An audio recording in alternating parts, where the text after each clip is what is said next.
This episode of Mike Taylor Live is brought to you by McFinnigan's Pub.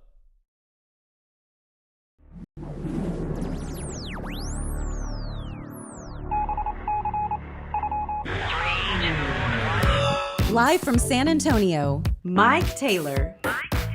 All right, good afternoon, everybody. We are on late today. We've been doing these new shows at 10 a.m., but today it's a special day. It's a big day in this city's history, I hope. Sounds like it's going to be. Certainly anticipate that it's going to be. And so, alas, we start at 6 o'clock. Welcome. It is Taylor. It is DJ LG. It is the biggest Puma. Already smoked and on time. About that. I saw him smoking out back, and I thought we're just going to be fine. I beat you here. You did beat me here. I damn near overslept. I was asleep. Of I course. got my afternoon nap in. Got to get the afternoon, especially on a big day like this. Yeah, I had to be rested. Yeah, you know, I'm a nap taker, a staunch nap taker. Yeah. And so I woke up, I'm like, babe, what time is it? She's like, it's 4:45. I'm like, oh, shit. I better get out of bed and get my ass up here. So here we are, man. It's the calm before the storm. We are at McFinnigan's, the official bar of Thunderdome, 610. Why do I keep doing that? God. That's like the 10th time I've done that. I was talking about Tucker riding over here, one of the co-owners who's not here, who's a freaking Houstonian. I'm like, of course he's an asshole. He's not here for this. He left town. Because he's a Rockets fan, one of the co-owners. He's in Chicago at the Morgan Wallen concert. And anyway, so 410 in Blanco, the home of the official bar of Thunderdome, and our viewers. It is McFinnigan's. Awesome place. We've done several shows out here over the last several months. Tonight we're on at a weird time at 6, but like I said, it's the calm before what I hope winds up being. This is big. I mean, it's weird. Normally I'm in we're just chilling and we're shooting the shit. And it's a little, as a Spurs fan, there is a mood that I have that I'm trying to come up with the words to explain, but it's a big night. It's a big night. So only Oscar can put this in true perspective. Or Canelo, of how big a night it is. It's a big night. So I mean, it's early. You know, it's a weekday. The NBA draft comes up here at 7, and so people are probably getting off work, getting in cars, and if you're looking for a place to watch the draft and watch history for the Spurs tonight, I can scarcely think of a better place than McFinnigan's, where it's not only are they getting ready for the draft, it's Pride Night here too, Holmes.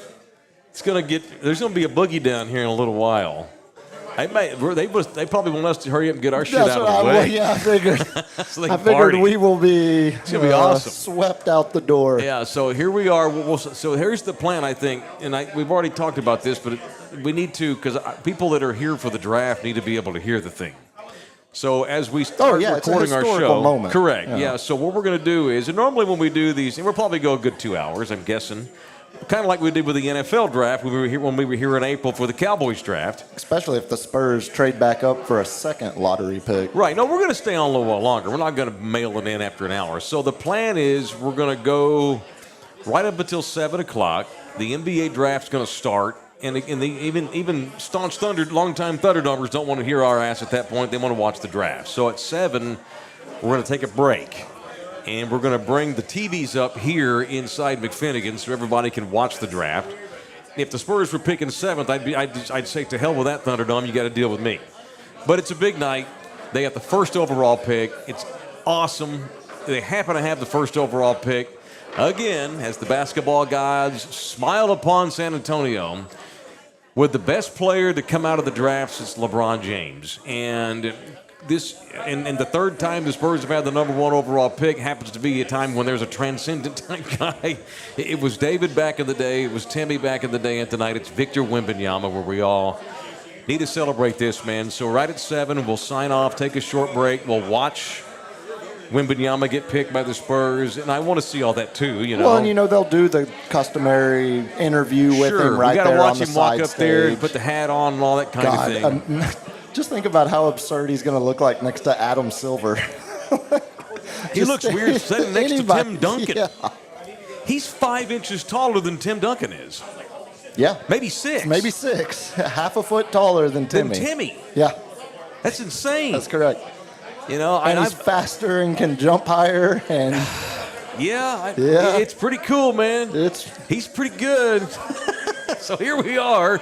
It is Taylor Live, a special NBA draft edition from McFinnigan's with me and Poomer. And I don't know. I mean, we get paid to talk and stuff, but I don't think you can come up with too much. I don't think anything's hyperbole at this point. You know, I don't want to put him in the Hall of Fame. Well, I was about to say, I've still managed to find my fair share of hyperbole when it talks. You know, people say, "Oh, well, it's championship or bust now, starting next year." Like, no, let's shoot for Rookie hyperbole. of the Year and win 10 or 15 more games. Let's shoot for the play-in tournament. But I'll take NBA championship if he wants to give it to me. I mean, I don't. It's funny because this is what we do. We get told he's a transcendent player. We haven't had a guy come into the draft like this since LeBron. And so what we cook up in our brain is, wow, and he's 7'5". This is going to be the greatest player in the history of the league. You know, this guy's going to come in here and do things that no one's ever seen before because he is. For a guy of his size and the guy that plays the way he plays. But I try to remind myself that, okay, he's 19. The Spurs aren't very good. They've got a couple of decent young players they're developing, and that's great and all. So I don't want to get too far ahead of myself, but damn it, tonight, I think for one night anyway, and we all know once the games get rolling, reality will kick in, and we'll see what we're going to get. But until then, damn it, it's been a long time since we've been good again. And the Spurs are super lucky once again, and I thought we were in for a 10-year rebuild here. Fuck that. We got Victor Wembanyama. So tonight, damn it, we're going to hyperbole our asses off. I am anyway. I'm stoked. This could lead to 3 or 4 more championships. Another Hall of Fame future legend is coming to this city, and I'm stoked. As exciting as another transcendent big man coming to town is, that's an all but, like we know, that's an all but given at this point. The bigger storyline to me and the more interesting part, and it will really speak volumes of where they see their timeline for the next 5 years, the rookie deal basically of Wemby, is what they do if they move back in to the lottery. What they give up, what they have to give up if they trade back into the top 10, 15 picks.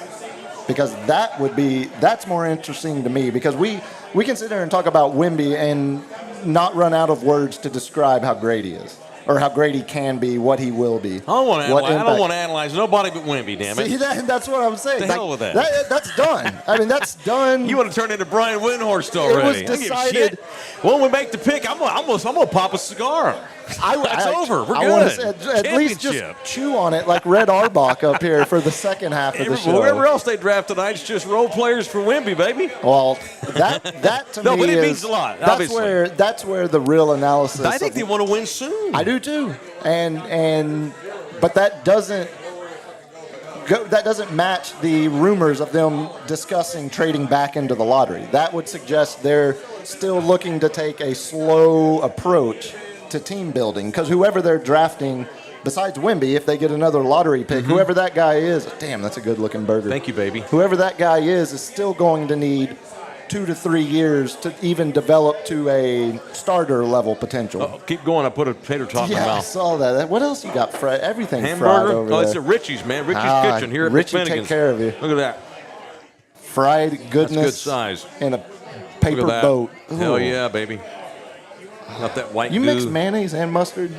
Sometimes. You're a psycho. I take it however Richie makes it. Okay, bro. that's fair. Yeah, that's I just fair. say get me a burger. Well, then it sounds like that's Richie's preference. You're a psycho. You know, that's where...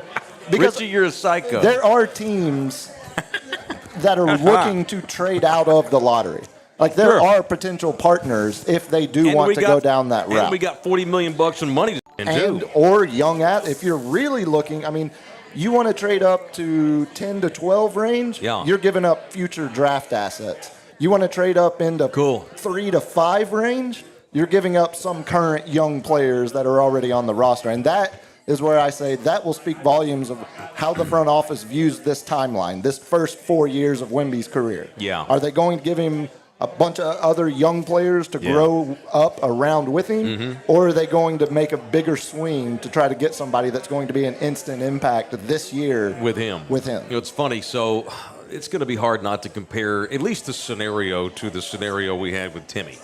And let me say this first of all. Timmy played 4 years of college basketball. He was 21 when we got him. Very different. This kid's 19. Not even. So that therein lies rule number one for calm.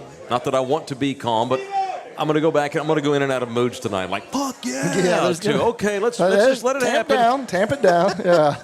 But that's me. It's okay. I've got multiple personalities in here.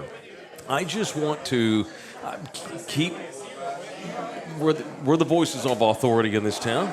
I can safely say that. He's a baby. Right. And I don't expect him to win 70 games next year. I don't expect him to average 50. They're not going to change the logo to him all of a sudden after a year. Or are they? No. But what you say is well taken, and it's right. So let's see what else to do. Now, wanting to trade up and do something is different from actually being able to do it. Right. And we'll never know if they try. There are partners Even if available. they try, we don't know. I mean, there are multiple teams in the top 10 somebody outs them. that has willingness to get out of that pick. Well, okay. So, but here's what we know. I mean, we know there's Wembanyama. We know that Scoot Henderson is there, who I love, Scoot Henderson. And then you got the wild card in Brandon Miller, who's got the ability to be a stud in the NBA for a long time, but whether he's a dumbass or not remains to be seen. After that, though, then it becomes your normal NBA draft where there's some talented kids, but you just don't know. And that's where I think this year is so special, because in a draft where you have one guy that is so head and shoulders better than everybody else, like Wemby is. Yeah. Most drafts have at least 2 or 3 guys kind of in that tier 1 level prospect of where you don't really know. You like last year's draft, for example, with Banchero, Jabari Smith Jr., who's the other one I'm missing? Chet Holmgren. And you had there's someone else. Who else was the top 3 pick? Regardless, I know who Wemby's going to. Basically, 3 dudes that were undistinguishable in terms of where you thought they were going to project in the future. If we're trading different. up, cool, but how high are we trading up? Right, and that's why I say Who this year, Wemby is by himself in tier 1. Tier 2 even is just Scoot and Brandon Miller. Yeah. And then that next tier is where the real interest of the draft comes in. But it's not a bad tier. No, it's the Thompson twins would be top 3 picks in most other drafts. Like if Wemby wasn't in this draft, one of the Thompson brothers would go 3 overall. It's Scoot, Brandon Miller, and then probably Amin Thompson. Cool. I mean, you're even in this year, tier 3 of this draft still projects to have some superstar potential, and that's where I say, I'm really curious to see how willing they are to give up assets to get back into that level of the draft, because I think the more logical, if they move up, it'll be somewhere right at 10 or outside the top 10, where they've had luck in the draft in the past. I mean, Kawhi 14th overall, 16th overall, something like that? Luck or superior basketball analysis? And that's what I'm saying. I think that will speak volumes in terms of who they have identified. Because we've heard for months that they were interested in getting a second lottery pick. Yeah. But we haven't heard, is that the top end of the lottery, or is that just somewhere in that tier 3 group of guys? Because there's a bunch of quality prospects in that tier 3. Well, and it'll be fun this season. I look forward to going back out to the gym and watching games again and being by the channel every night and having things to talk about on our show. But I think, and what makes me, obviously, I'm trying to speak for the city here, and I think I can when I say that, to get back to the hyperbole and just the fact that they're about to get Wembanyama. I don't want us to sit up here and get too basketball analyzing. I do, but I also want to focus on the big picture and what this night. So, and I was thinking about this earlier, and that is just how freaking special this city is when the Spurs are good. Oh yeah. And are there some hard? I'm not trying to take away from Lakers fans whenever the Lakers win the championship or anything like that. That's fine. But LA's a massive city with 20 million people in the greater Southern California area. And so I think Angelinos get excited for a week or two when the Lakers are in the finals, and that's all great. But then it's on to the other things that distract us and all the neon signs of these big cities. Yeah, then the sun comes out and it's time to hit the beach. Or do some blow and go back to bed. That's or correct. whatever. No, I just cannot think of a better town. And, of course, I'm biased, sure, but I cannot think of a better organization and a better situation for a 19-year-old kid that grew up in France to move to the United States and be a part of, and he'll realize this just like all these other guys that have come through over the years realize, and I used to call it basketball utopia. You find out just how special the Spurs are to the city. They're not just one of the other pro teams. And I know for you it's different because you're a hardcore sports fan. Like, so when one of your teams does well, it means it's emotional. It means a lot. But to the average dude, it doesn't. You're a rare sports fan in that you do wear it on your sleeve, your fandom. Most people, though, whatever. I wake up for 2 weeks and I'll watch cool, the Stars had a good little run. That was neat. It's familia in this city, the Spurs. And when I just cannot think of a better scenario for him to be coming to. He's going to find out real quick, and I'm sure he's already been told, but you have to experience when we're going to adopt this kid. That's what I was about You're to a say. San Antonian, not just a Spur. Like, listening You're to a him South Texan. talk about wanting San Antonio to win the lottery, right? Wanting to start his career here. He's been wanting told to be, how special. He knows. Sure. At least he thinks he knows because he's heard all of that. Sure. You don't come out and say San Antonio is my preferred destination if you don't have some awareness of what that feels like from the guys he's been around. Bobo Diaw, Tony Parker. Like, he has to have some understanding of what he thinks it's going to be like here. Sure. I mean, look that's at all a tenth of what it will actually feel like once he gets all there. these guys wind up living here when they're done playing, because they just this becomes family to them too. I moved here in 2007. You moved here in 2011? February 2011. Okay. And so, and I'm not even just talking about basketball, just becoming a citizen of this town and seeing how cool this city is and how unique it is and quirky and all the things. If you're a quirky, unique, if you're the kind of person that I don't need to live in New York City to jazz me, this is a city that you can fall in love with fast. And if you're that kind of makeup and you come in here and you're the stud of the franchise, it doesn't work for everybody. Kawhi Leonard was a fucking loon and couldn't deal with it. Kawhi Leonard just couldn't deal with it. Steven Jackson screwed it up even. But if you're cut from the San Antonio cloth without knowing it, once you get here, and then you realize, wow. And I think he's about to. I think that's what we got happening here. He is going to be so beloved. From instantly. How many murals have been painted already? Well, how many giant fake Wemby art boards have been put up at beer joints all over the city? It's good marketing. Massive. We are a college town with a pro NBA team. And that's how the University of the Spurs. What did we say the early estimates of the financial benefit to the franchise was? What was it, $500 million? $500 million. The minute the kid puts the hat on tonight, the value of this franchise goes up $2 billion. And $500 million. And that right there, you couldn't say that about Tim Duncan when they won the draft lottery in '97. Not to this extent, because it wasn't. I mean, it went on. He obviously went on to increase the value by way more than $500 million. Sure.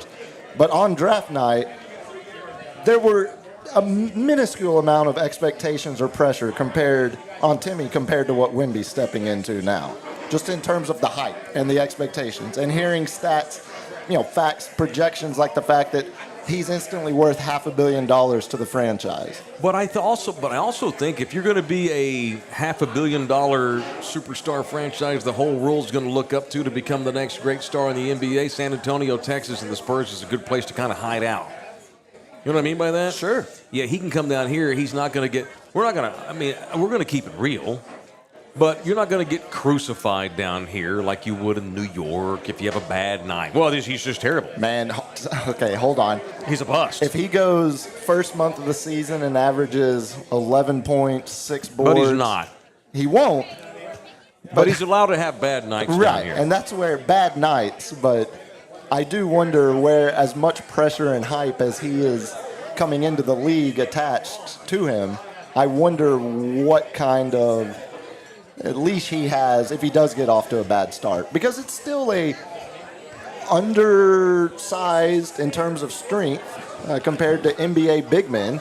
I mean, he's going to get thrown around a little. There are going to be nights where he gets manhandled by some middle-of-the-road role player just because the dude's physically stronger than he is right now. And he might score 30 on that guy on the other end of the court, but he's going to get dominated on nights because he's still a 18, 19-year-old kid developing into his body, a body that's 7'5". Right, a body that they feed 5 times a day. His people. He eats 5 times a day. What does he weigh, by the way?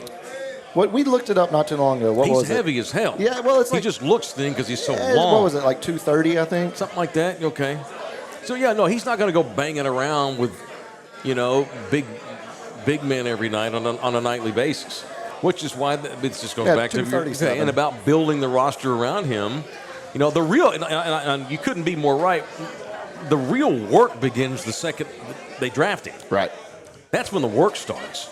Now cool. Let's get him down here, get him used to being here, make sure he's comfortable, start paying him, take care of him, develop him as a player, but at the same time develop the team around him.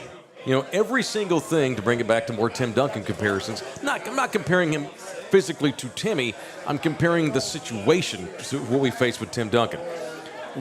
David was on the way out. And they had to, after a couple of years, start to mold the franchise's image in Tim's. What's the old Bible verse about? You have to raised in God's image. Yes. Told you I'm gonna hit you with some hyperbole tonight. We're now going biblical. Old Testament to describe everything the Spurs. Okay. This is not about developing Keldon Johnson anymore. If Keldon Johnson can't fit in with Victor Wembanyama, his ass is out of here. Well, that's true. Yeah. For 20 years, everything the Spurs did, from the guy that played small forward to the point guard to the guy at the end of the bench to the kid that was running the tape and rolling on practice and working on practice tape, everything was done in Tim Duncan's image. The ownership group and how they viewed the franchise and how they handle it from a marketing standpoint, the way the coach coached, the way the developmental people developed, the way the scouts scouted. Brent Berry played for the Spurs because he fit in with Tim Duncan. The way the beer vendors in the third You bet your ass. This is biblical. Deck. This is San Antonio. And once again, for the third time ever, the basketball gods have blessed us. And it's on the community, the franchise, to make it work. And based on track record, you bet your ass it's going to work. So I'm going to go 5 titles in the next 15 years. Yeah, here it is. I'm going to go 5. Just 5. I'm not going to get greedy. Extreme hyperbole, I don't want to be greedy. 5. Sure. Hell, they won 5 with Timmy. 5 minimum. Talking about San Antonio Spurs. You know what else? Timmy stepped into a team that was much further along than this one is right now. That's all right. It's fine. He's a kid. There's time.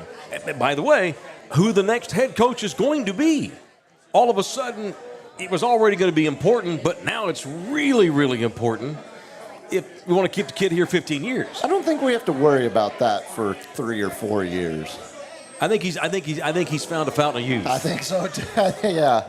So I think anyone in that position would find a fountain of youth with the recent developments. I want to give a shout out. We're at McFinnigan's, the official bar. We're allowed to flirt with other bars though in town, and so I was at Southtown 101, and me and Nina had some business over there a couple of days ago. And we pulled up and there were 2 dudes out there spray painting the building. I had business in Southtown. I had business over there in the back of the bar. So vague. And we pull up, and there's dudes out there spray painting, and they were halfway done. The giant mural on Southtown 101's on one of the big sides of their building of Wembanyama holding 2 basketballs out like this. I should have had him holding a baseball. Good God. Big old penis hanging down. Oh, yeah. And have Aaron Boone's reaction in the background of, what the fuck? So they were painting. That's cool. And then by the time we got out of there, they were still finishing up. But Pop drove by and pulled up to the lights like, hey, who's that you guys are painting? acting all ignorant. It's pretty sweet. It's a great night, man. It's been a great month since we won the lottery. Sure. I mean, the morale of the city is exponentially higher. That's the effect, like you were describing earlier, how different this city feels when the city is invested with the Spurs. There hasn't been a emotional investment with the team for 3 years now. We love the Cowboys, but they don't play here. We don't see them at the HEB. And I'm not going to run into Dak Prescott at Frost Bank taking money out of the ATM, but I might run into Victor Wembanyama, at the Walgreens. He might get flipped off by a Spur at the Walgreens. Off. Yeah, that's okay. Timmy did flip somebody off one time. And the bitch had it coming. She probably deserved it. Sure, you get 10 seconds. Don't sit there and stalk me, though. Yeah, and if, of all people, if Tim gives you the finger, you probably were a piece of shit. Yeah, because Tim doesn't do that. It's just the whole thing is just hard to put into words, man. Just how cool it is, how much it means to us as a town. And it's just kick ass, man. This is a great time, and I'm super stoked for it. If Circle K or Valero or whatever they're calling themselves these days were smart, they would bring back the free coffee just for regular season wins. I'm saying, why not? Why not? You'll make a ton of coffee. It's coffee, and man. It's going to get people in your doors, and there's going to be people. What do you think the viewership from last year compared to this year does? Like just percentage-wise. Of the Spurs? Yeah, local I'll be watching. Viewership. I didn't watch any last year. Right. So, what 150% increase? At least. We'll be back to number one for local markets. For local regional markets. We were number one forever. Mm-hmm. Hell, we're probably still like ninth just because we love the Spurs. We looked it up, and I think it was just outside the top 10. I think it fell like 11 or 12. Did we? Okay. I think I remember that. Right, and that was awful. Yeah, and that's playing terrible ball. Literally losing on purpose. Literally. All right, it's Mike Taylor Live. We're at McFinnigan's tonight. You can watch our shows. We do them normally at 10 a.m. Monday through Friday. Well, tonight, 10 a.m. normally, Monday through Friday. Normally, but tonight's specials. That's why we're starting at 6. Why are you cutting me off? Tomorrow is special. Well, I have a lunch meeting. We got to get on time. Are we? What do you are we back tomorrow? to 10 a.m. tomorrow? It is. Well, you were going to tell me it's special. Yeah, I thought we agreed. LG shitting his pants over. I thought we agreed for noon to give. No, I got a lunch. Time. Y'all can do it without me then, because do you know anything go back about to 10 this lunch? You're cutting me off in the middle of a reset. Because I thought it was going to be a good time to promote our special time tomorrow that the three of us had agreed on. No, I need to go back to 10. Okay, no one told me. Well, that's okay. What difference does it make? No one told me either. What difference does it make? What the hell difference? Y'all want to either. do a fucking show or not? What difference does it make? The difference it makes is the difference we discussed yesterday of the quick turnaround. Yeah, but I get to my house at like 8:30 so we can set all this shit up again. I already said I would. Yeah. You won't be there on time, but I will. I'll be there at 8:15. No, I I need people in Coffee chairs. and tacos. I need people in chairs and microphones in front of your mouths so I can test everything. Unlike today, what just happened right now. We're not 5 1 minutes week before. into this restart on our show, and y'all want to mail it in already. We're not mailing it in. All I'm asking is show up early so I can test stuff. I mean, it ain't like we're going to be on this show till 1 a.m. We're going to sign off at 8:30 or 8:15. I'm not going to sleep at 9. That's on you. Your job starts at 10. Well, I thought it does. I thought my job started at noon, but I digress. Big Sorry time. for interrupting you. I have a lunch meeting with a potential sponsor of this freaking show. I'll just tell him never mind. Well, Because Puma wants to sleep till 11. 10:30. No, we're at the 10 a.m.s when we're starting. Okay, fine. Okay, what were you going to say? What's that? 10 a.m. start. You bet your ass. 10:05. All right, so we did restart this show. We were doing it sporadically there for a while, but now we're doing it Monday through Friday, and it's on YouTube and Spotify and Twitter and everybody else and everywhere else you podcast and get download streams. And for all, information and merch, and you can watch past shows on the website, which is loveyouhardtv.com. Cool. Now I reset. I'm glad we got that reset. Okay, in. well, it had to be done. I'm also trying to hit us up I'm trying to get money for this show. We're unemployed. Did you remember that? Yeah. Trust me, I remember that. Okay, well, cool. All right, well, you can also donate to us by going to buymeacoffee.com/Mike Taylor Live or jump into the Super Chat. Subscribe to the show for absolutely free. We've had a few Super Chats This is a big, big night, and tomorrow I think we got to get back on regular time and overreact to this again because a lot of people won't watch us tonight because they'll be watching the draft. And tomorrow is when a lot of people will want to turn to us and get our takes on the draft and how it shakes down. All right. So, again, I'm going from hyperbole to, okay, let's also give some facts, Not all, I'm going to quote the Bible and then give facts. Okay, well, it's only fair and balanced. Because you're an atheist, so I'm going to give the Bible's take and then I'm going to give facts. I said that for you. I'm an atheist. For you non-believers. I'm an atheist who's read the Bible front to back. So, yes. You didn't take. Well, so there's a lot to take from it. Here's another fact. He is really thin. 237 on a 7'5" frame is not big. Not so much. Not so much. He's not Chet Holmgren skinny, though. Chet's a freak. He's somewhere in between. In a bad way. He's somewhere in between what Chet Holmgren looked like on draft night and what Giannis looked like on draft night. Right, correct. And it's his size, Wemby, obviously, we're talking about, that scares people. And I mentioned he eats 5 times a day. It's an all-natural diet. Of course it is. I saw the paper. He's a totem of his universe. Of course it's the paper posted the best French restaurants in town. Well, the Express News did. La Madeleine on Broadway? Yeah, La Madeleine. No, like Mon Joujou and shit like that. Pinky out. But he may not eat that shit. He also has a team of doctors who have managed his body for the last 3 or 4 years as he's grown as a teenager, because they know that guys shaped like him are very prone to bad backs, bad feet, bad knees. And you're constantly battling against the threat of stress fractures when you're putting when you're that size of a human being, that come with being that huge. Also, his sleep gets mandated. He sleeps 10 hours a day. And all at once? No, part of that is an afternoon nap, which is so important. Oh my God! Which is why you can't be doing shows at 2 o'clock.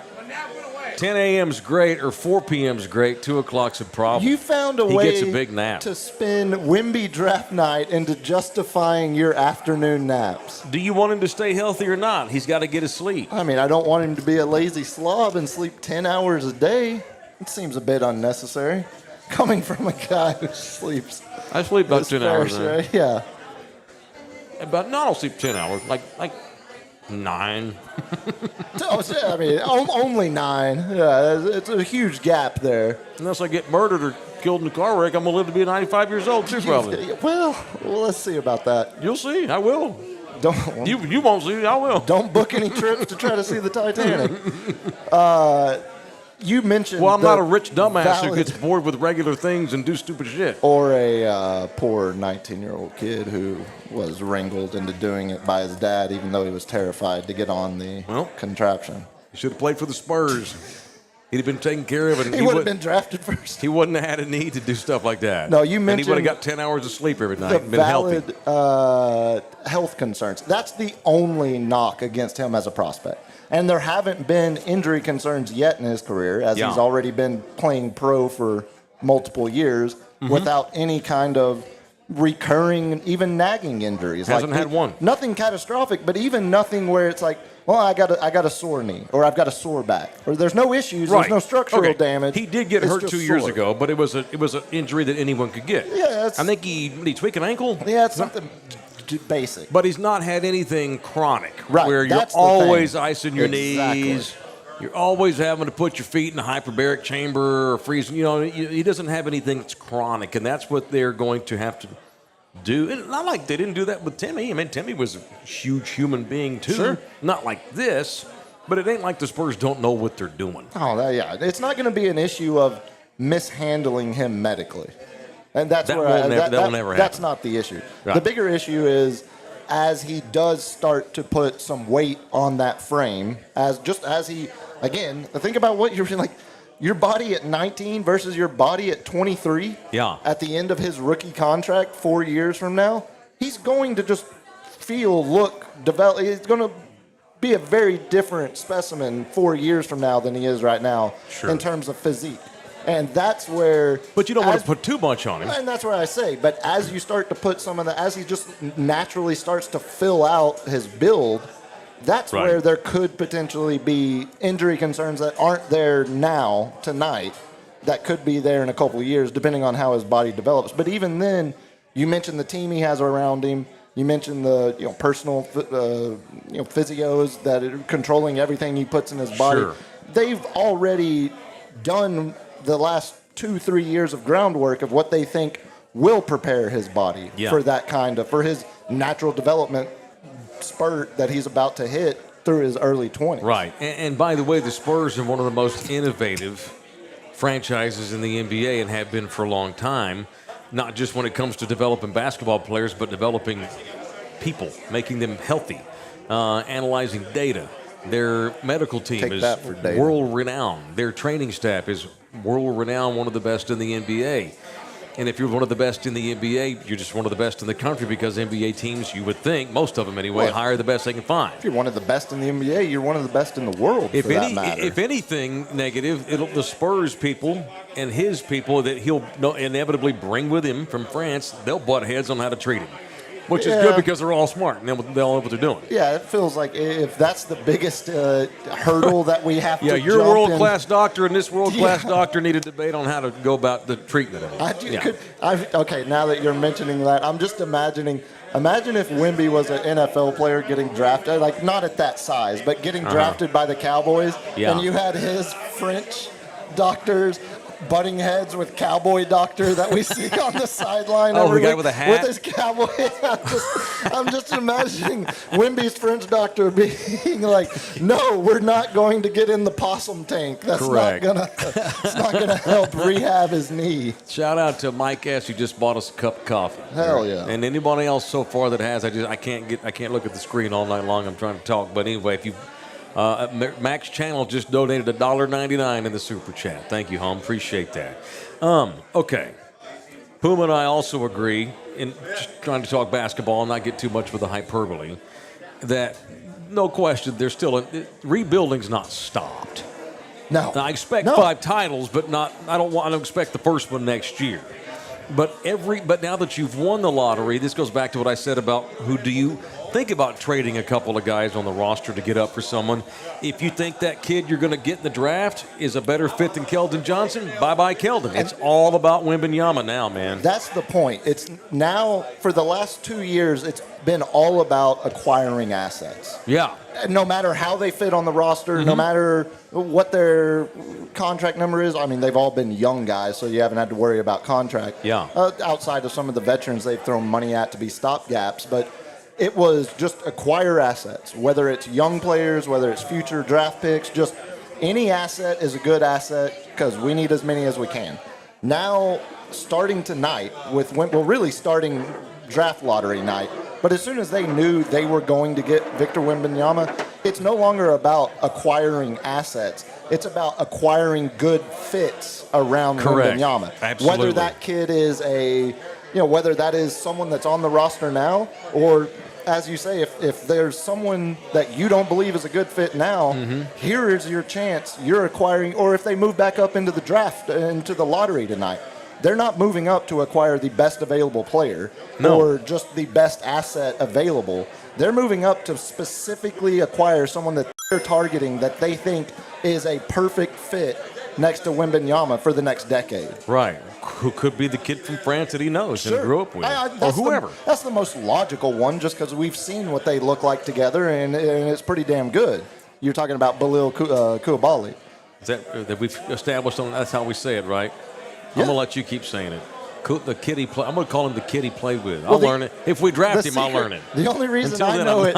The only reason I know is because there is a world-class center back soccer player that shares the same name, Koulibaly. Okay, very good. So I heard it pronounced on soccer broadcast. It's spelled the same. It's got to be the same. All right, right on. All right, well, all right. I'm only one beer in. Here after the second beer, I'm going to be balls out when we get back for round 2 of this show tonight. I may not have a shirt on. as we get ready to get frickin' Victor Wembanyama, man. And it's a good-looking shirt you got. Thanks, dude. I appreciate that. This is clearly not sanctioned by the NBA. This is as Or bootleg as Whataburger. this is as or Whataburger for that matter. It's about as bootleg as it gets. Did you No. Did you grab another one of those? No, but I know the guy that makes them. If you want one, I thought you were grabbing 2 of those. Well, one this in is an extra large size. I'm modeling it tonight for I future. see. I'm hustling, man. I'm hustling here. I'll get you the one. hustle never stops. But not now. I'm unemployed. All right, but we're still doing a kick-ass show. I'd put this unemployment show up against everybody in town that's getting paid a salary. Fair. Yeah, and we've got a good-ass guest on right now. From the draft. No one told me. In Brooklyn. This is our buddy Tom Petrini on with us now. What's up, Tom? How you doing, man? What's going on, fellas? How are you? Good. That's not teal. You told me you're going to wear a teal suit. It's the light. It's teal. It's just like teal. You know, Okay. It's not like teal. It's like Not teal. teal. Oh, I Right. wanted pizzazz I know. teal. I know. Okay. Last year my nails were like teal, and I figured that would be like a bit Fiesta much. teal. All right, cool. Yeah. Well, it's Tom Petrini from Ken's 5. This poor man here has watched a lot of shitty basketball. I thought about you. I'm not kidding you. I actually, when we won the lottery, the next day I thought about you, thinking you deserve to watch good basketball again. Where are you at exactly? Right? Where are you at? Like, give me your exact longitude and latitude and everything. Where are you at? I had to find a quietish place on the concourse. I'm looking at like the entrances to all of the fancy boxes and stuff. Okay, cool. All right, but so they- he's in Brooklyn at Barclays Center in the room where the draft's about to go down. Yeah. And he's not. Yeah. And I don't know what Ken's is paying you, but I ain't paying you. I appreciate you coming on here for free. All right, Hey man, dude. I appreciate you having me. You're a good buddy Of mine, course. so it's- All right, it's dude. Good So- to be here. Man, how long have you lived in town? I've been down in Texas for about 5 years now. But Okay, I've been cool. covering the team. The first draft I ever went to was 2016 DeJounte. Shout out cool. to the late great Mike DeLeon, who sent me here Cool. all those years ago. Good dude. And changed my life. And Awesome. we're back, and we are so back. Dude, Oh my God, are we back? okay. All right. So we've been drinking. He's Mr. Facts, and let's analyze all the guys and tell me where they went to college and all this. I just want to drink beer, and I got hard on because we're going to get Victor Wembanyama. That's my perspective. My hope, all I have tonight is I'm excited. That's it. How excited are you? A dude that actually probably has analyzed this draft, knows these players. So that up against, just I don't want to call it. Well, I guess it is a little bit of hyperbole. I'm calling 5 titles in the next 15 years, Tom. Minimum. Not next year. I get that. He gets a mulligan year, but then I expect championships. How about you? I expect championships as well. Yeah. I don't want to put a number on it, but I fully expect him to be in the conversation for one of the best players in the league within a few years. I mean, I think he's going to come in and have an instant impact. I know he's going to have an instant impact on defense. And we saw in those G League Ignite games, he's with NBA space, with NBA rules that favor the offense. This guy's going to be a problem on that end of the floor too. He's so fluid. He's such a unique, singular talent. Everybody kind of looked at Woj sideways when he said he might be the best prospect in the history of team sports, right? Right. But you think about it, and it's like, okay, well, when LeBron came in, you could compare him to Jordan. We've literally never, ever, ever seen a guy who's this tall, this skilled, this fluid. And the thing that I've really loved about this week is just watching him answer questions, talk to media. He seems to be just on another level in terms of maturity, in terms of the way he thinks about things that aren't basketball. That moment with JJ Redick where he says he's talking about being free in the universe, right? Like that. That's Jean-Jacques Rousseau. Like he was literally, high. that's French philosophy. Yeah, I mean, like, Which is fine. I'm pro high. I mean, Pro enlightenment. Right. We're pro enlightenment here. The other stuff, you and me can connect on that later. But Yeah. the thing with Wemby is like, Reddick is like sitting there interviewing him, and he's like stunned. He's like, "Damn, man, I wish I was free in the universe." And the kid doesn't miss a beat. He doesn't miss a beat, and he goes, "You are." You are. But it's also not bullshit either. He believes it. Yeah. Yeah. Right. Yeah. And I truly believe that he doesn't feel the pressure. Anybody else in his position saying, "Yeah, no, I don't feel it. I put pressure on myself." Like, you're like, "Okay, dude, but like, come on." But this guy, he's just different. He's different than anything we've ever seen. Right. Both basketball-wise and otherwise. He's on another level. And Right. so, yeah, I mean, I enjoyed last year covering this team because I like getting to know these guys. I like watching them develop. I'm a sicko, to put it mildly. I'm right there with you. I'm a I sicko. enjoyed the hell out of last year. But the vibe in the AT&T Center this year compared to last year is going to be a seismic difference. Yes. It's gonna be a really, really different vibe here in this city, and I can't wait to see it. I caught up with Jeremy on the red carpet. He's trying to take my job. I'm sure you've seen. He's doing the player correspondent thing. I think he'll be pretty good at it once his playing days are over. Seems like it. But why don't we mix in some winning seasons and a couple of All-Star games before we turn into a meeting star, Jeremy? Okay. Yeah. no, but I mean, he played against him when they were like 12 years old and like 6'10". That's cool. And so they've been familiar with each other for a while. Yeah. And Vic actually said earlier today that's the teammate he's most excited to play with. That's cool.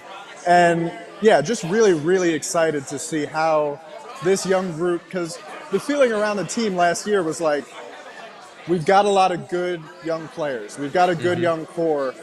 If we can add the guy, then we're cooking with gas. And they're adding the best the guy in the last 20 years, period. All right, I know you got stuff to do, and you got to post up because you're actually covering the draft. We're sitting here drinking beer in a bar. One question for Tom. Yeah. You talk about the young core that we already have. Have you heard anything else up there today? The trade wins, smoke signs of potentially moving back up for that second lottery pick? I haven't heard anything, just being here talking to people, but logically, I mean, you think about it, right? This team has been trading good and great players for draft picks for a while now. And that's what really allowed them to land a 14% chance at Victor Wembanyama that came through, right? So they've been in that mode. They've been stockpiling assets. They've got the 2 second-rounders here tonight, and they've got 12-ish first-round picks in the next 6 years and 12 seconds. I lost track, too. Yeah. Like they have the assets to make a significant move tonight without disrupting any of the guys that we have come to know and love in San Antonio. And just the reporting around the team, the logic around the team is you don't have to make a big splashy move. You don't have to blow all of the flexibility, all of the assets at once. You make a move if you can. I think consolidating assets for another first rounder is a no-brainer if you can do it. And they can do it, it's just a question of price. But after that, it's going to be, okay, let's get him in the building. Let's get him to Summer League with Sohan and the rest of the second-year guys. See what happens, and go from there, right? Like, I don't think it's going to be like in years past where you've got a super conservative front office. Right. Wemby completely changes the timeline. So it's going to be like we've seen GM Brian Wright pretty much only in asset stockpiling mode, right? Right. Yeah. And now it's, forget saving them for a rainy day, save them for a sunny day, and the future looks very bright for the San Antonio Spurs. Yeah, it's clear skies for a while now with Wemby. For the next 7 years. Yep. Next minimum. 7 years at least. Have a good night, man. Safe travels. Thanks for joining us. I know we start in 10 minutes. I'm going to let you get back posted up there in New York, dude. Thank you, man. Thank you so much for having me. Love you hard, See Mike. you, brother. All right, See let's you, go Puma. drink some beers, Holmes. Thank you, man. There's Tom Petrini from Kins 5. I'm glad genuine article. Well, specifically We mentioning don't have bad guests. the timeline conversation. You heard him specifically say the word timeline. Like, yeah, that's going to explain where their thought. We've seen, like we were saying earlier, we've seen Brian Wright, the asset collector. Right. Now let's see Brian Wright and the rest of the front office on where they view this timeline moving forward. And it's a damn good point. And you know, look, I'll be the bad guy because I know we're supposed to be homers at all times. I've been worried over the last few years. Who is going to replace Pop? You know, who's going to replace R.C. Buford? Are they going to be able to continue to stay great or get great again? Can I trust the new regime? Now, Pop obviously is not retired yet, but he's not getting any younger. They go and bring in this dude I'd never heard of, Brian Wright. I mean, gosh, until they won the lottery, would you have known what the hell Brian Wright looked like if he walked in here and ordered a beer? It's been a month. I've already forgotten what he looks like. Yeah, he could walk in because he's like RC. Yeah, he's way off in the back. He's as important as anybody in building this franchise and keeping it where it's going in its future. But he's low key, chills. You don't see him, and I don't know what the hell he does. I don't even know. I don't know if he's married. I don't know if he's a dad. Nothing. But I know this: he kicked some ass in the last 3 years, developing assets, putting this franchise in position to have a chance to win the lottery. And, of course, now they do. So we've seen him in the asset builder.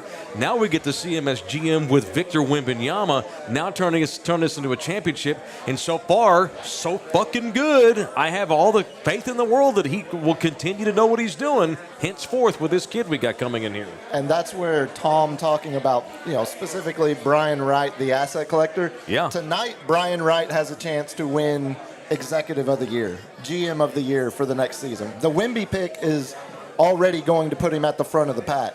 What they do, just if they developing move the back, picks. If they move back in, and Brian Wright is able to use some of those assets they've collected to hold on to the young core of players they already have, while adding an additional lottery pick on top of Wembanyama. Yep. That's what I want to see what Brian Wright's decision making is. And we keep saying Brian Wright because he's the head of the snake, but it's Pop in the front office. It's Pop, Brian Wright, and RC. And I should have known that I minions. should have known they're going to find the right guy to be the GM of this franchise. They know what they're doing. They have thought for 10 years they've wondered who's going to replace us. Yeah. Because they genuinely care about this franchise. It's not one of these Mitch Kupchaks who's on his 7th job. This is the only job RC's ever had. Only head coaching job Greg Popovich has ever had. Back to what I said about how special it is down here. Basketball utopia, where it's familia. Pop will never live anywhere else but here. RC won't either. And nor does Timmy or Tony or Manu for that matter. And probably after a couple of years, Wemby will realize this place is special. This is my home, por vida. Hashtag por vida. There's some scenario I'm getting excited. where I could see Pop just disappearing into the hills of Tuscany. And well, you won't see him, but he'll always have a property here. Sure. But I just he'll gouge rent in Southtown for years. The point he made about Brian Wright was a good one, and I'm stoked, dude. I'm so happy for, I'm happy for the city. I'm happy for my friends. I'm happy for lifelong San Antonians, Thunderdomers who were born and raised here, and went through the lean times. Old dudes that are in their 60s and went through the 80s, and having David get called a pussy because he couldn't beat Akeem Olajuwon and all this kind of thing, and next year's team and just you wait and all this kind of thing. And then have it, and they were there at the beginning. Some of our 60-something-year-old viewers, the hemisphere days.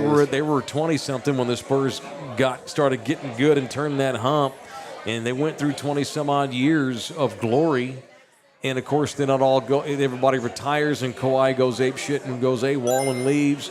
And it's like, well, here comes 10 years of reality, and I'll be damned if it only took about 3 years to get right back to the top, motherfucker. For most organizations, it's so special. For most organizations, having a 20-year run like that it's not a 3 to 5 year process Right. to get back You're into. happy to have that once ever. Exactly. In 80 years. Ever. Like In your Giannis. Hey, entire- we didn't win for 50 years, so we had a Well, bad season. that's hey, a dude. terrible ask. We don't do that. We don't do 50-year windows in Coach San Bud Antonio. if that was a We don't failure of a do season. we don't do 50 years in between titles in San Antonio, bitches. This thing's set up to be good again for the next 15 years. As long as you're real good till I retire, that's what I mostly care about. I just don't want them to suck while I'm still working. Of course. All right, dude. So we're going to take a break here in a minute, and so everybody here at McFinnigan's can watch the draft. So what do you think? Do you know what time? What time is Adam Silver going to literally walk to the podium and announce the first what is pick? it? They usually do their little spiel that takes about. We're going to need a 5. spiel. I mean, I would say 7:15ish is probably Before the pick gets made. Yeah. Okay. I bet. And people 'Cause still what do they want to give 'em, have 5 time. minutes? And we're all going to want to watch him go Yeah. up there, put the hat on, the little quick interview. And so, Lawrence, what do you think? We're kind of producing here on the fly. Should we take a full 30-minute break, come back at 7:30, and then go 30, 45 minutes of reaction? What do you think, Up sir? to you, buddy. It's up to me. You. 7:30 feels like It's your show. Okay. Noon felt like a fair time. It's my for show, tomorrow. unless I want to start at 10 a.m. after a nighttime remote. They're showing Wemby. Yeah, okay, yeah, they're getting excited. They're getting tired It's of time hearing for our our asses. ass to All get right, out of here. Yeah. 7:30. Let's get back and do 30, 45 minutes of reaction. All right. So what we're going, y'all go watch the draft, and then come back to us here in about 30 minutes. We'll send the link back out and all that kind of thing. I'm just going to keep the same link active, so just, Okay, cool. come right back here. Okay, Yeah, sounds good. just All right, come right back here. We're just going to get Victor Wembanyama, mothers, and we'll come back on here and overreact to it. We'll see you all in 30 minutes.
This episode of Mike Taylor Live is brought to you by McFinnigan's Pub.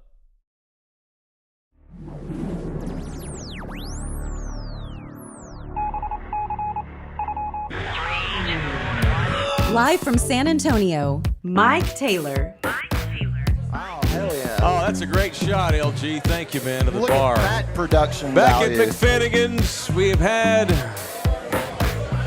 a hell of a night already. The Spurs, it's official now, we can say. My shirt's officially a bootleg shirt. Because this was not a sanctioned NBA shirt. It was officially a bootleg shirt before the pick was made. All apologies to the NBA, the Spurs, and Whataburger, but we got Victor Wembanyama. No one's suing anybody tonight. It's a great night in the history of this town, and we're just happy to have a little small role here at McFinnigan's and play a part in it. Whataburger might sue. They're a bunch of Midwestern bitches now. It's unfortunate. It is. Yeah, well, let them come at me, bro. Come at me. All right, so I'm super hyped. The Spurs took Wembanyama as we anticipated that they would, and it was the easiest decision anybody's ever had to make. Could you imagine if Adam Silver had said any name other than Victor Wembanyama? I think he would have started crying, and then I would have too.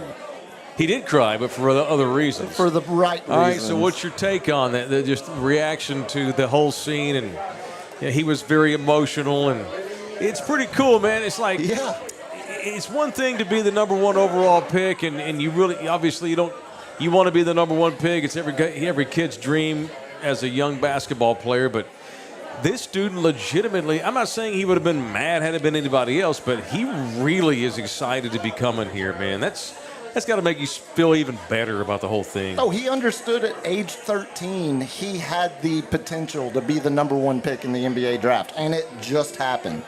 Yeah. And it happened with the team that he wanted at 13 to be drafted number one overall 5 years later. It's almost written in the cards. It's almost like the gods decided. Again, they love the Spurs, these basketball gods. At least they love the transcendent big man when it comes to the Spurs. Well, we don't always have the number one pick, but when we do, it's the best player in 20 years to come out. And Victor Wembanyama's in or out. I thought it was sweet that they pulled him over to the side and had him on, and he had to collect himself. He has brother and sister with him that kind of helped him do the interview while he was like getting himself drying his tears so we could talk. I thought it was awesome, man. And I'm sure you have a problem with Jeremy crashing the interview. Go ahead, bash Jeremy. That was set up that way. No, you know what? This bought Jeremy Sohan a roster spot.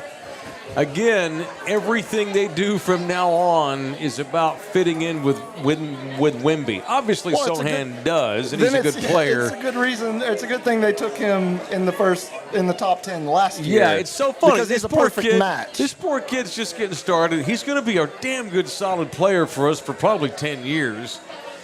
But it just feels so spare in comparison to this. Where Sohan's like, cool, you're one of the lucky 11 that gets to make up the 12-man roster next year and help develop this kid because it's all about him now. Yeah, the Victor Wembanyama Spurs. Pretty much. How we're referring to him the San Antonio Wembies. Yeah, there you go. There you go. Super hype, man. So, okay, I guess we'll be reporters. So the Hornets at 2 went with Brandon Miller, the Alabama kid. Classic case of overthinking it and just not taking the best available player, but taking the player that fits with their roster right now. A roster that is absolute garbage outside of LaMelo Ball. So bad even Michael Jordan decided, you know what, I'm going to sell. Yeah, I'm out. I'm out. He was, by the way, a shitty owner. Well, minor detail. So Charlotte takes Brandon Miller. And Portland's got to be ecstatic to go get Scoot Henderson. The Blazers got Scoot. They just got Dame Lillard's replacement. I think that makes them far more likely to trade him? Investigate the avenue of trading Dame now. Didn't think about that. They just got his backup for the next decade. I was thinking that Dame's got to be happy, but maybe Dame's like, well, be cool if you ought to traded the pick for a veteran player. Reports suggested that Dame was hoping they packaged number 3 with maybe CP3 or something. Well, no, they've got some young talent on their roster. Anthony Simmons comes to mind.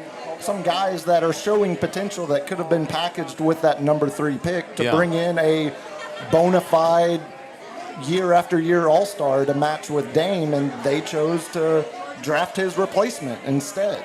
I would say Dame maybe they're getting ready to try to move him. That's crazy. If it doesn't happen this offseason, they've set themselves up nicely to trade him at the deadline or in season next year, because they now have his replacement in a guy that arguably, I mean, we think about Dame Lillard as the player now, but coming out of Weber State as the 6th overall pick, something like that? Yeah. He was a giant question mark. Mm-hmm. The guy they just drafted right now would have been number 1 in this draft if it wasn't for Wembanyama. Right. Even though Charlotte overthought it and took Brandon Miller too, in a normal year, Scoot is the second best prospect in this draft. So the Rockets took one of the Thompson twins. Hold me now. Is that the song the Thompson twins had back in the 80s? I believe that's correct, yes. Won't you stay with me? Oh, and they both went back to back. The Thompson twins go back to back. Yeah. I'm never going to learn their names or the difference between either one of them, because fuck them. We got Wembanyama. Sure, I don't care. Again, I don't care. I'm never going to learn the difference because I don't care. See, and this is the difference. Because I just became arrogant Spurs fan again. Right. That's where you're at. Who gives a shit? Who gives a fuck about the rest of this draft? We got Wemby, bitches. Yeah, We're done. I know. You're all excited now. It started now. The draft has really started. The draft started for me when Charlotte took Brandon Miller, because that immediately sets off a line of dominoes. What would Vegas said, Scoot, right? Absolutely. Yeah. Absolutely, yeah. No, and Charlotte, the only reason Charlotte didn't take Scoot is because they have LaMelo, and they were worried about positional fit, bringing in another point guard. Exactly. Scoot effing Henderson, man. But what are you doing? That's what starts the real draft now. We all knew Wemby was going 1. We've had a month to be excited about it. We did a whole hour talking about how much it meant. Right. Now we're at the point where, especially with the rumors all week of the Spurs trying to navigate avenues to move back up into the lottery. Right. Now we're at the point of the draft where we're gonna see guys like Johnny Flynn get drafted ahead of Steph Curry. Like, we're about to see the absolute stupid shit. Yeah. For lack of a better phrase, we're about to see the stupid shit, and that's the part that excites me. You don't necessarily need a Rhodes Scholarship to become a general manager and run an NBA team, and that gets proven every year in the draft. I got to tell you, I like cocky white guys. Hello. You see Grady Dick's outfit tonight? Good Dude, God. I'm ready for the Spurs to trade up and get him just based on his outfit. That looks bad. He looks like he's Joey Burrow of the NBA. Let's get Dick. Let's get some Grady Dick up in here. Okay, there it is. Go get Dick. What's the... Give me Dick. He looks like an actor from The Wiz. Like, he looks like he's going to the Tony Awards as a nominee from The Wiz, from the Wizard of Oz. Oh, looks musical. great. He looks awesome. No, Let's get Grady Dick in here. He's going to regret that in 10 years, no question. No bullshit, though. He's the meme of the night. To go along with your theory that, now the draft begins now because no one knows what's going to happen next. Right. Now it's like, okay, cool, we got Wemby. That's amazing.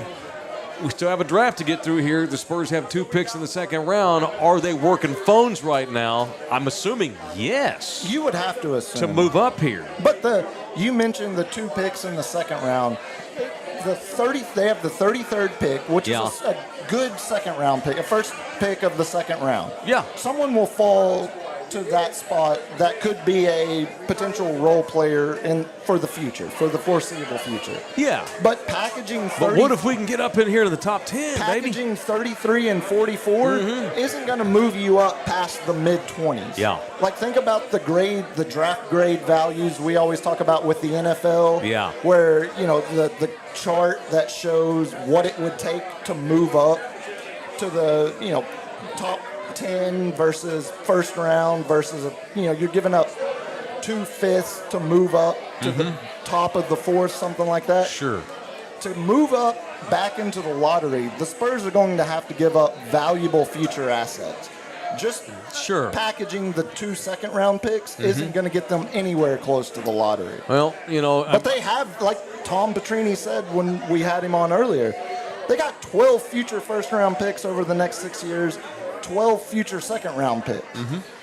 Now that they have Wembanyama, there's not nearly as much of an importance. No reason to keep those picks. Correct. Let's get rid of them. Let's get players. You can't be drafting 3 rookies in the first round every year. No. Use those assets now. Yeah. If you think there is someone available in this back half of the top 10 or back half of the lottery, mortgage the future assets because they're not nearly as important now because you've got your guy to build around. Right. And there are some maybe guys there's someone that I in the think would teens. fit. Maybe there's someone they get in the 20s. Anthony Black from Arkansas just went to Orlando. Do you really? Oh, see, listen, you know Puma his getting all story? geeked out. He's all geeked out over basketball. I know that the man needs a haircut. That's what I know. Okay, no, that's a very he looks like David Luiz, the former Brazilian He does look defender. like David Luiz. And that's a pretty good track record if you're going to compare him. No, Anthony Black was a Capel high school kid. Texas kid. So he was at Capel. Okay. He was part of the scandal of all the kids that transferred from Dallas schools to Duncanville. He was on the team that had the other Arkansas kid didn't declare for the draft. Oh, no Walsh. shit. And so they won state at Duncanville. This kid was at Duncanville, Correct. but he was actually from Capel, He transferred from to Capel to Duncanville. Wow. And then the UIL popped Duncanville for recruiting all these Dallas kids. He was one of the kids that was recruited.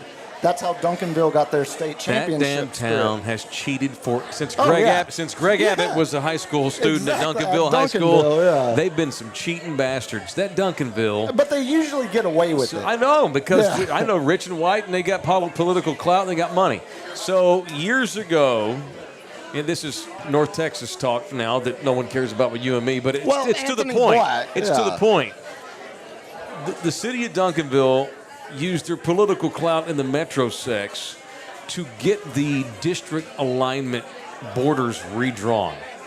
Duncanville was dog shit in sports until they politically used their clout to change their line and eat into Dallas Carter's district. What?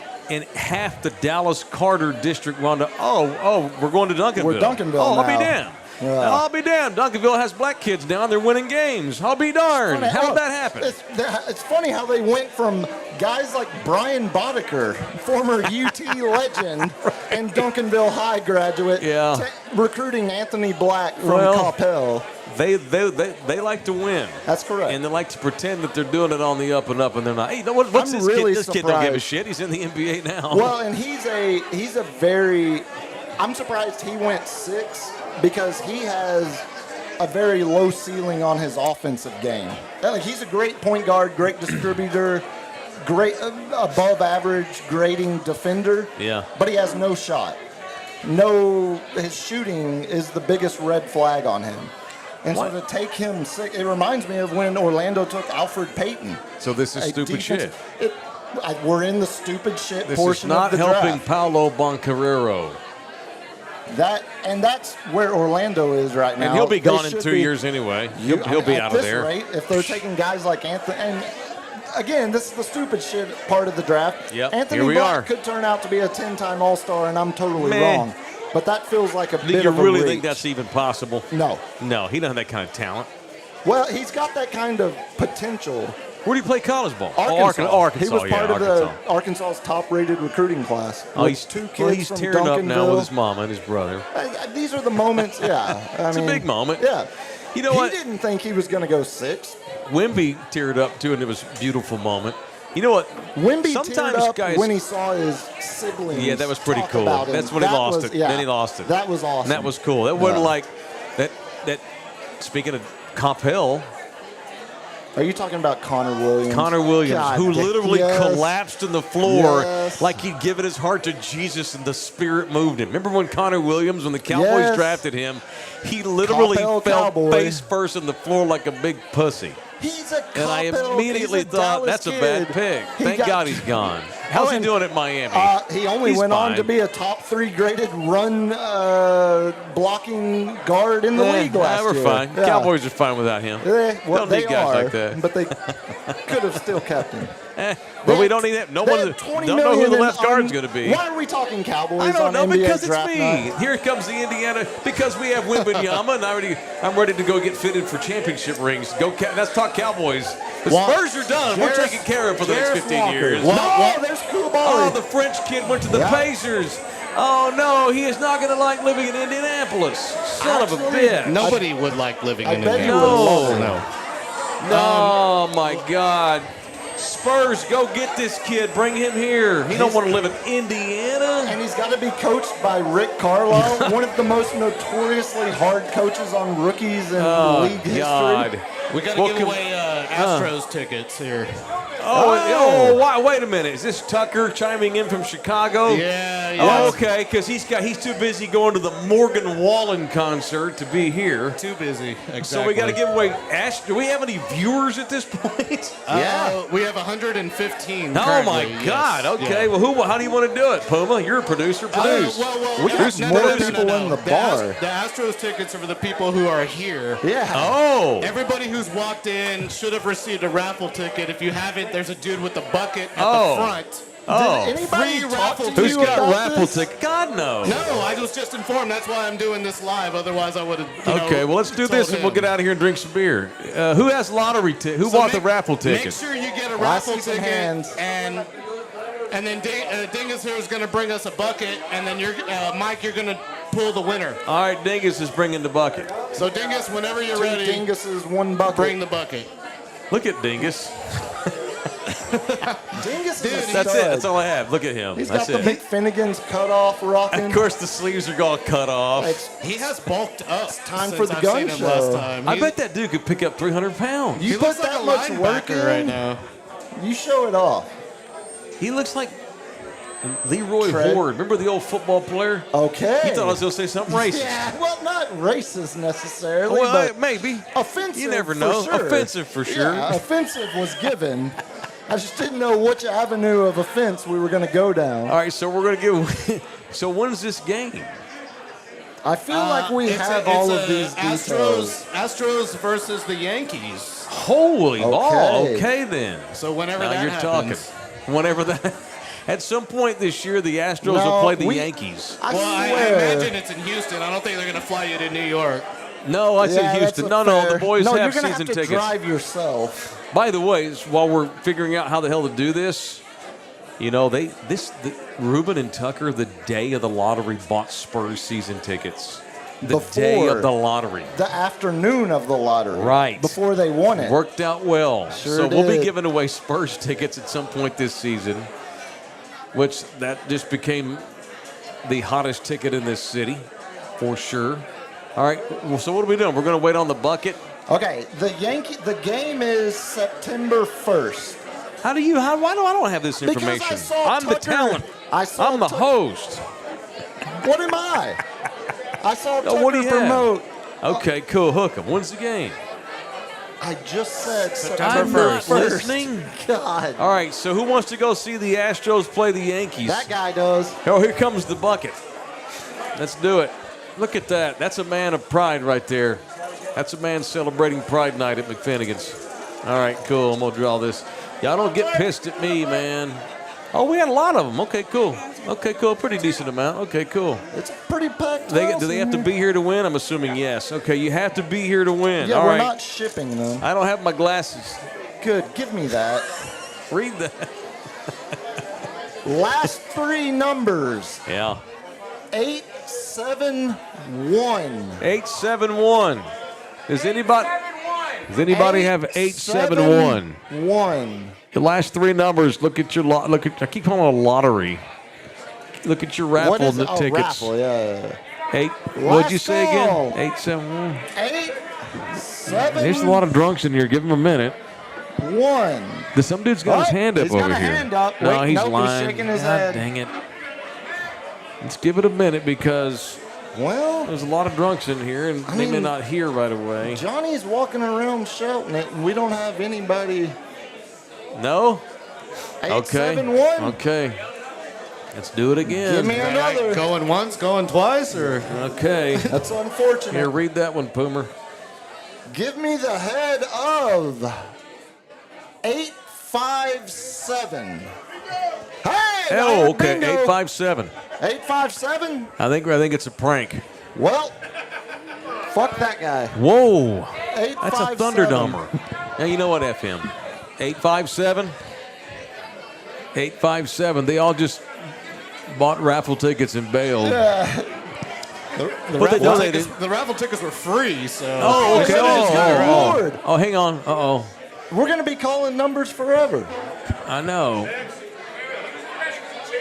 What's that? We got somebody? Oh, we got him. Who's he at? Who's the dude? Okay, cool. Is he actually going to go? Top too. Oh, that's probably nice. Come on, dude. All right, dude, look at you, man. Let me prove it. Okay, cool. All right, cool. Well, congratulations, man. You won tickets to the Astros and Yankees game. If you don't want to go, just sell them.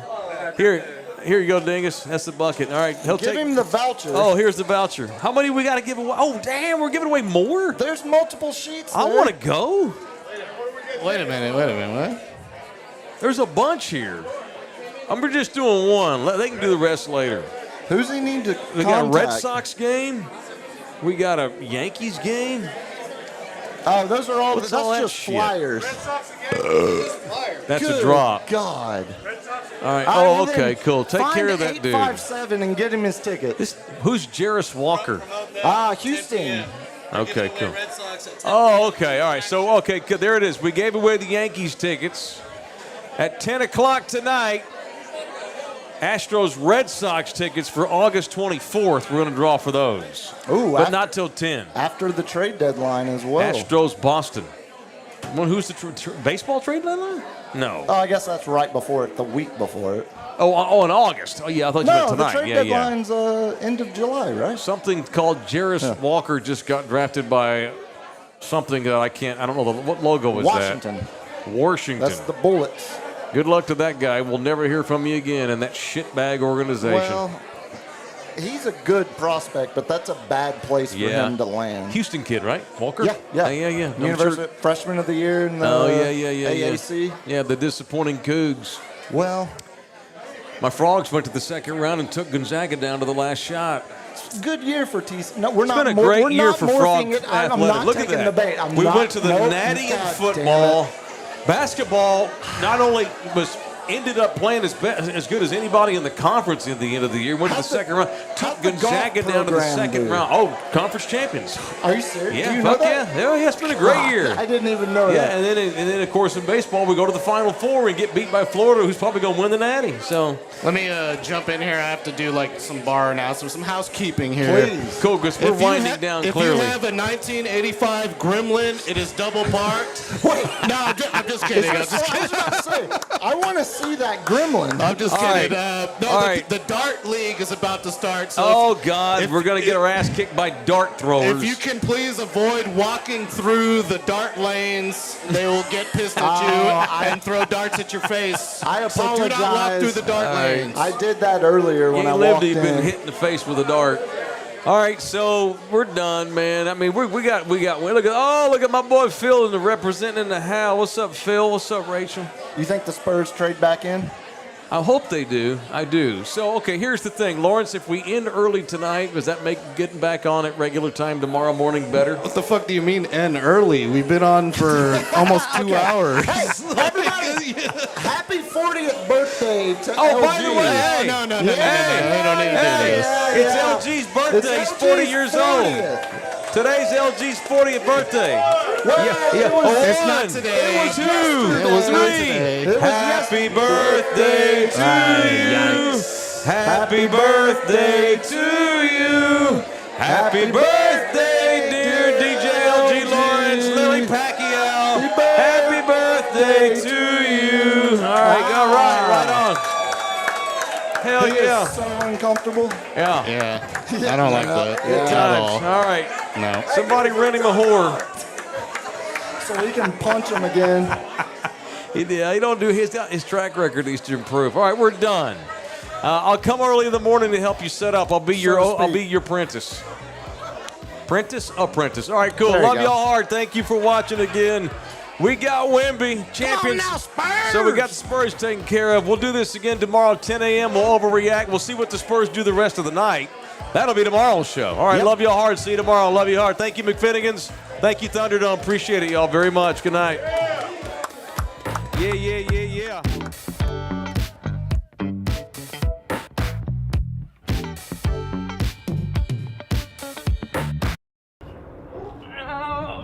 Come back, you puppy!